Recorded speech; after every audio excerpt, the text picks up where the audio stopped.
So what are the things that you want to see in that pitch deck that you will say, okay, let's talk more about it, and let's see what we can do for you. So you want to, first of all, see, I mean, look, the very first thing anyone cares about is return on investment. Return on investment, That's right? what So everybody wants. numbers. We all want the numbers. It's like if I put $100,000 in or $1 million in, how much money am I going to get back and when? Right. The second thing is we want to see is like, how can you not die? And how can you not die is like, how much revenue are you going to take in? Like, it's pretty easy to work this stuff out because you can see it, but a startup should make it as simple as possible. A lot of the time, what a startup does is they start by just explaining all of the product's features and nobody cares. Like the startup cares because they built it and it's their baby, but nobody else. It's nobody else's baby. Like they don't care. You just want to know, hey man, I'm a baseball scout. I just want to know, is this baby going to be A-Rod? And if he is, then like, what's the probability and what do we have to do to turn him that way? Like you can show me baby pictures, but I just don't care. Right. And so investors just don't care. They just don't care. Nobody cares. They only care about, can you do 200% growth every single year in a market that's big enough with a product which is sufficient and transformative? That's all. And do you, Mr. or Mrs. Founder, have the chops to be able to make it to the end? Right. But with that, right, so you mentioned return on investment, right? So with that, do you think it's important to have actual numbers, like you deploy a prototype and you have people interested, like a mailing list, or a good funded, market research study will do it? I haven't seen a market research study in a long time. I mean, the problem is they're just not like, just show me, like, we're all smart people.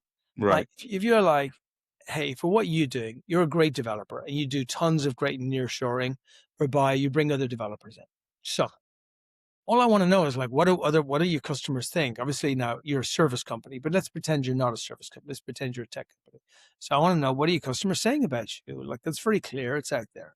I want to know, like, how are you differentiating yourself? I want to know what is your renewal rate? I want to know what's your increase in growth. Like, if you haven't grown in 4 years and you're like 100% or maybe like 10% growth every year, then I'm not going to believe that you're not going to do 10% this year. And everybody uses money as the excuse. It's like, oh man, if I had more money, I'd be able to grow faster. I was like, Hmm. really?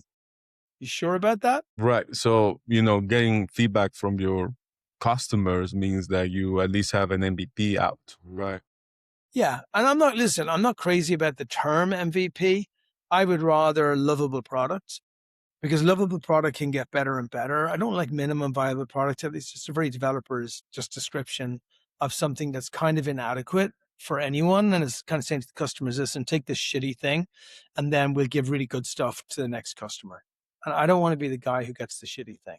So that's interesting. So you're saying like even the initial product needs to be Lovable. It doesn't need to have all the features, but it needs to be lovable. Like if I'm going to give you a product, if I'm going to make a frame with a picture on the front of the frame, like it doesn't need to be the frame where I walk into you and say, you can have it in green or you can have it in turquoise, or you can have it in orange, or you can have it in yellow, or you can have it in pink.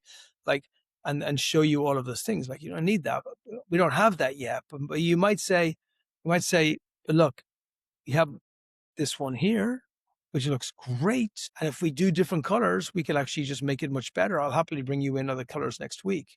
But right now I have this one color, which I think looks amazing. And then you know what it looks like. That's not a minimum viable product. That's a lovable product, which just has one color so far. yeah. Yeah, and yeah, and to build that lovable product, right? Like the first iteration and all that definitely needs to be bootstrapping, or if you have angel investors, family and friends, right? Is Yeah. that I mean, if you is can raise money, good luck. If you can't raise money, then you just build it out anyway. Like you bring in a partner, a colleague, an expert, a co-founder, something that can build it. And if you can build it yourself and you can raise a little bit of money, then you do that.